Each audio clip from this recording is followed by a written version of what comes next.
Hey, Dream Team. Hope you're having an awesome week so far. Just wanted to take a couple of minutes of your day and just commend you and, express my gratitude and appreciation on everything you guys help us do around here. You know, I don't know if it dawns on you as much as it does me, but we would not be the church that we are without our Dream Team. We certainly would not be seeing the success and helping people experience life change without all of your contributions. You know, it was just about a month ago that we rallied our Dream Team and we talked about the importance of having a 1 o'clock service. And I got to tell you, in just a short amount of time, we have reproduced our teams and we've been in the throes of building a 1 o'clock service. And just this last weekend alone, we've seen over 100 people sitting in our 1 o'clock service. That's just inside the sanctuary. That's not even including the kids' classrooms or the Dream Team members. That's just what was sitting in church, well over 100 people. And it's so exciting to know that every seat has a story and every number has a name, and every name is important to God. See, we don't give you the numbers for the sake of patting ourselves on the back and saying, hey, you're doing such a great job, you're building a numerically large church. No, man, we know that what we do is far greater than that, man. People's lives are being impacted. And I just wanted to take this time out and express to you how important each one of your roles is. You know, I'll share a quick story with you. Back in 1962, President John F. Kennedy was taking a tour of the NASA Space Center. And as he did, he came across the custodian. And so President Kennedy interrupted his tour, walked over to the man and said, "Excuse me, sir, tell me what you do here at NASA." And the custodian looked at the president and he said, "Sir, I help put people on the moon."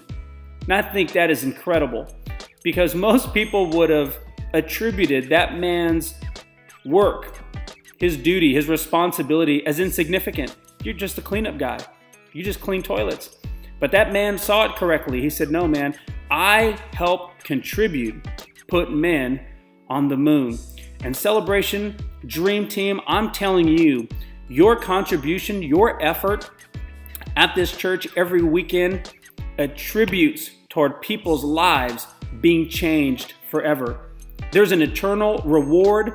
There is a reward here on this earth, and we are doing it. You touch the heart of God every single weekend when you express love through holding a door for somebody, handing them a cup of coffee, showing them their seat, passing a white bucket, watching their children, teaching their children, parking a car. Whatever it is you do this weekend, every weekend, it matters.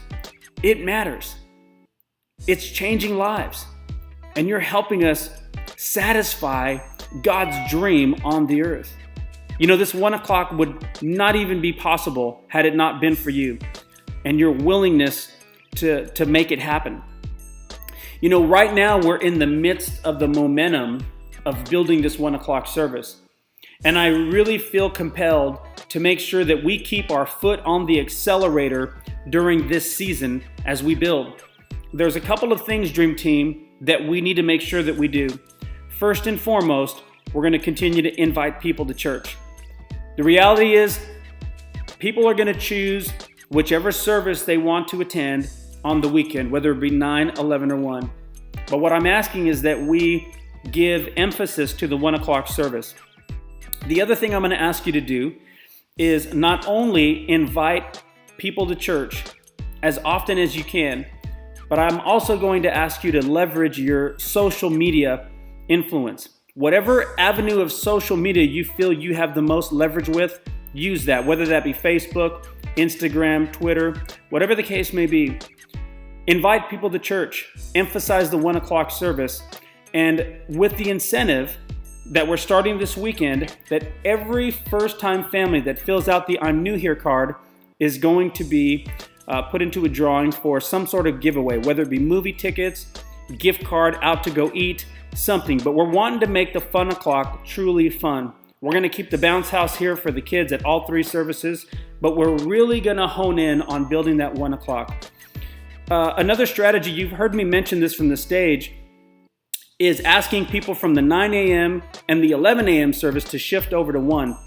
That was done as a strategy that we find in the scriptures where it says every seed produces after its own kind. So I understand this. If I'm going to produce apples, I need to first plant apple seeds. And in order to start a 1 o'clock service and build it, I need the seed with the DNA of Celebration Church from 9 a.m. and 11 a.m. planted in the 1 a.m. service in order for it to produce after its own kind. So I'm not asking people to shift because my feelings are hurt because of low numbers in attendance. That's not it at all. It's a strategy that we're using to build our church organically. So help me by doing that. If you have the flexibility to sit in the 1 o'clock, please do. If you're there, invite people to that 1 o'clock service. Use your social media influence and let's believe God. Man, let's continue to do what we do. Each and every one of you helps us change people's lives. And it is so exciting to do this with you. Man, I am pleased to be the campus pastor of such an amazing people. You guys are awesome, and I love you guys. I'll see you this weekend. Have a great rest of your week.